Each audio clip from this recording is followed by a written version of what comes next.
বিসমিল্লাহির রহমানির রহিম। সম্মানিত আমাদের বাবারা 7 ভাই ছিলেন, উনি ছিলেন সবার ছোট।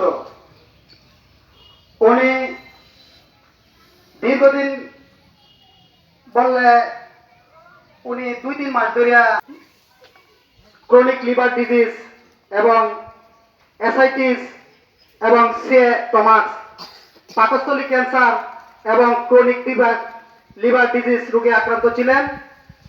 একাধিকভাবে 3টি রোগে ওনাকে আক্রান্ত করেছিল।